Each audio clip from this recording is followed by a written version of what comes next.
Good afternoon. My name is J. Monroe Johnson. Today is January the 8th, 2024. And the title of this video is Where It All Started. It started with a wicked mastermind conspiracy with Circuit Court Judge David Evans, line lawyer Dale Fuller, and their son, Dale Fuller's son, who was used as a pawn in a $5 million extortion scheme, Greg Fuller. Real simple, folks. The son entered our finance company, wrote us 3 bad checks. When we mailed a 10-day notice to his home, he refused it so that we would then mail it to the only other address provided, which was his work. When it arrived at the work, we were sued for $5 million and said that he was embarrassed at work. We had statutory immunity. You can't sue us for our using a 10-day bad check notice to collect a bad debt. We didn't do anything wrong. The attorney's son wrote the bad checks. They were returned from Regions Bank, dishonored and stamped closed account. Folks, it's where it all got started. A man stopped in our office and said, I'm familiar with the $5 million lawsuit that is ongoing. And he said, I'm telling you that it started over a bottle of whiskey and a poker game and with Judge David Evans and attorney Dale Fuller. And he turned around and walked out. That is documented in federal court filings. It's true. Not only did that happen, but that man spoke the truth. They then retaliated when the Supreme Court overturned the jury-tampered illegal verdict, a unanimous Supreme Court ruling. White-on-white violence. It's white male, white supremacist attacking a white female business owner, believing that she didn't have the right to her money, when they really felt inferior by her financial success. They then came back to kill her and her family, and that's what we're dealing with now. This is a targeted killing, Alabama state-sanctioned terror. Like, share, and subscribe. Pray for us. We pray for you. Every word we say is the God's truth. I want to ask you one thing. That didn't work for them well, did it? They didn't... It blew back on them. The $5 million backfired. The $5 million wasn't enough, was it? So they then when we appealed to the Supreme Court, they threatened my mother with state prison and withheld her license. This is how they do it, folks. This story exposes the criminality of politically corrupt Alabama and how they attack women. This is a gender-based hate, theft, sabotage, revenge crime that has led to the death of a World War II veteran, the emotional abuse of a sexual nature of a 10-year-old minor male child at the Lake Guntersville State Park Lodge and by Sheriff Phil Sims. We filed court papers regarding that. It's their attempt to destroy us, to torture and torment us, hound us, stalk us, hunt us, to steal our property. I want you to very quickly understand the wicked theft scheme that we're now embroiled in with these same people, the judges, the lawyers, the bankers, the law enforcement officers, and the sheriff, other professionals and civilians. It's a conspiracy. And it's to steal $1 million prime commercial real property. They have waited until our mortgage was almost paid off. A $40,000 bank balance on $1 million property, and that's when they move in for the kill. They want to metaphorically break your kneecaps to prevent you from being able to work and pay your final mortgage payments. Wicked scheme, folks. We have paid $250,000 in property taxes, $250,000 in bank interest, Another $125,000 in insurance premiums. These are approximate numbers. And we paid $1 million for the property. That's 10745 and 10791 US 431 South, Albertville, Alabama 35950, USA, 1 mile south of Gunnersville Walmart on United States Highway 431. It's a federal crime scene, and Sheriff Phil Sims is a federal fugitive of justice, along with Margaret Lacey and other unindicted co-conspirators. We ask that you contact your federal representatives, for example, Tommy Tuberville, our senator, Congressman Adderholt, the U.S. Department of Justice, the FBI in Birmingham, any federal representative that you know of, contact them. Demand justice for Miss Eugenia. I am fighting for our democracy. This shows how domestic terror is alive and well in Alabama, and how they have an utter disregard for the Constitution or the law. It is the system gaming the system. I want to close with a brief metaphor. Imagine a man goes to Las Vegas and in 15 minutes he loses $150,000 at a blackjack table. And what you find out is it was a conspiracy. The card dealer got $5,000 because he stacked the cards against the man. But then the casino owner was also involved. He got a percentage of the $150,000. Let's say he got $45,000. And then, lo and behold, the Nevada Gaming Board that regulates the gaming industry, they divvied up $100,000 of the $150,000. And folks, it doesn't end there. Your governor and your attorney general, they're complicit with it too.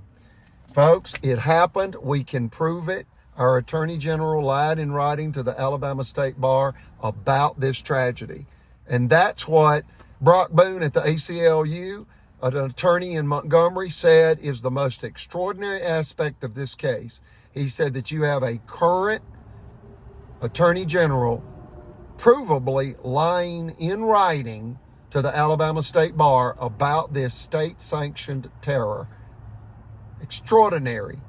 Another representative for Tommy Tuberville's office, whose name I will reveal upon request to appropriate authorities, is a comment whereby she said, in all my 50 years of dealing with Alabama politics, it's this Supreme Court ruling that is just absolutely extraordinary. Folks, you got to understand what the Supreme Court ruling is real quick. You've got the judges conspiring with the lawyers, conspiring with civilians, tampering a jury, conspiring with corporate executives, gaming the system like they did in the civil rights era against African Americans, where evidence proved murder of African Americans and juries exonerated the Ku Klux Klan members. The African American families sat in the courtroom in shock as the white people celebrated the jury-tampered illegal verdict that exonerated murderers, absolute murderers. It's gangsterism, and now, folks, they're attacking white folks. It shouldn't matter, but they've turned on their own. We are German Americans. We have not even been arrested for as much as a speeding ticket in Marshall County, and we've been here for 24 years, yet the crooked county has committed million-dollar and multi-million-dollar crimes against us. And specifically, let's be clear on that. The first is a $5 million extortion scheme, as detailed in the Supreme Court case number 1051726, Federal Credit Inc. versus Greg Fuller. You got to understand who Greg Fuller was, folks. An attorney's son in Marshall County. He was the fall guy, the pawn. He was bragging. What court system was it? This was Marshall County court system. Yep. Okay? They're crooked. They're known for being crooked. We have had more than one attorney. For example, one attorney said, I would not file a case in Marshall County because I don't want my name associated with that county. I wouldn't file it criminally, civilly for a defendant or a plaintiff. I would never file there. He said, because I filed there once and I was told if I did not hire, own, and give a piece of the pie to a Marshall County attorney, I would not get justice. It's a rigged system. It's a crooked system. It's an organized, murderous theft ring of officials, folks. This is how they kill people. They stressed Brother Chappell to death. He died August 31st, 2022 at 10:18 a.m. Central Standard Time, USA, fighting tyranny.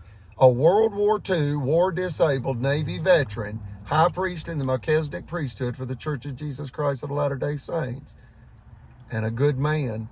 He had raised 5 boys and 2 girls, outlived 4 wives in 4 different marriages. That's what happens when you live to nearly 100.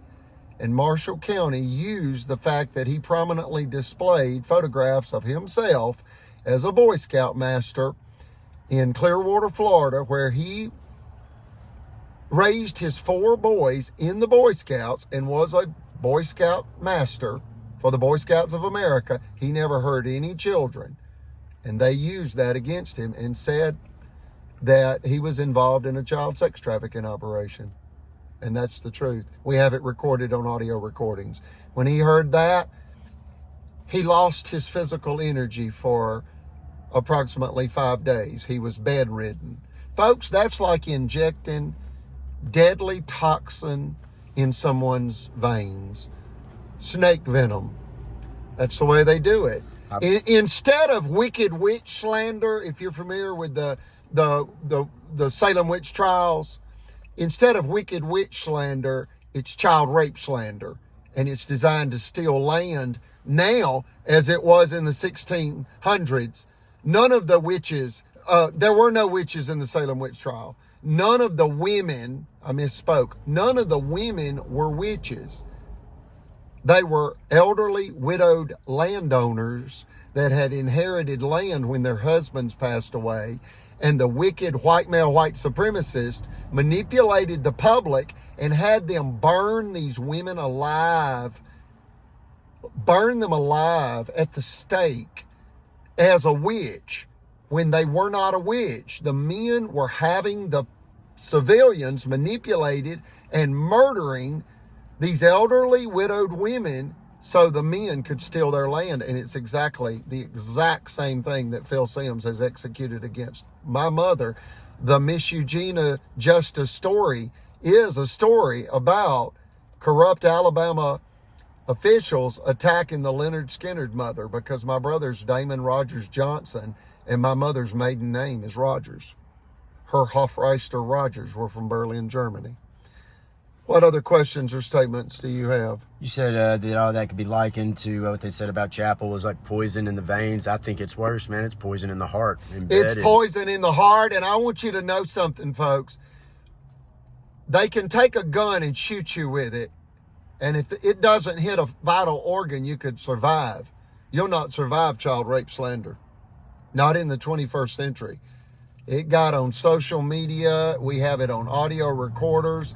They believed they could call us pill-popping, perverted pedophiles and get $1 million stolen from us by sabotaging our lives, and also exonerate the county for the $5 million extortion scheme, where the Supreme Court stopped Marshall County from executing a jury-tampered verdict. Folks, if you don't get anything out of this story, understand that we need, in my opinion, someone of the female gender to be our sheriff in Marshall County and have military experience for the next 100 years. I said that to one lady, and she said they'll never allow an ethical, competent military veteran to be the sheriff in Marshall County. They want a criminal. They want somebody they can control. Yeah, they do, and they will have that until you stop them. The power of the vote. Vote these people out of office immediately before they kill again. and put their asses in federal prison. That's where they beg to be. They have earned the t-shirt, folks. They have earned the right to be adjudicated by a jury of their peers. Let them be adjudicated by a jury of their peers in federal court. That'll either be in Madison County, Huntsville, Alabama, or Jefferson County, Birmingham, Alabama. And not just because of what is owed to you and what was done to you, because of the democracy of our democracy, folks. This case is far bigger than any American family. It's far bigger than any individual person or a small business. It's far bigger than that. If they get away with this, folks, they will destroy our nation. Again, they tried to destroy our nation. A recent historian was in an interview with President Joe Biden, and she said this, and it's on YouTube. She says, I know that many people have pitched various narratives about the Civil War. The truth is the South attempted to destroy the United States. Yeah, you got it. You got it. They wanted to steal the southern half of the North American continent in order to perpetuate chattel slavery. They wanted to steal the payroll monies from the African Americans. And now they want to steal everything, the lives and the liberties and the civil rights and property rights and dignity rights from whomever they choose. It matters not your race now. And again, we're proud German Americans. They've turned on their own. I promise you, if they'll do this to white people, they'll do this to people of color. They'll do this to anybody. They'll just do it to anybody. This is a public hazard. Only the federal government has the power and authority to address such a matter. And that's why we ask you to contact your federal representatives. It's nothing the U.S. Department of Justice can't handle. Like, share, and subscribe. God save the United States.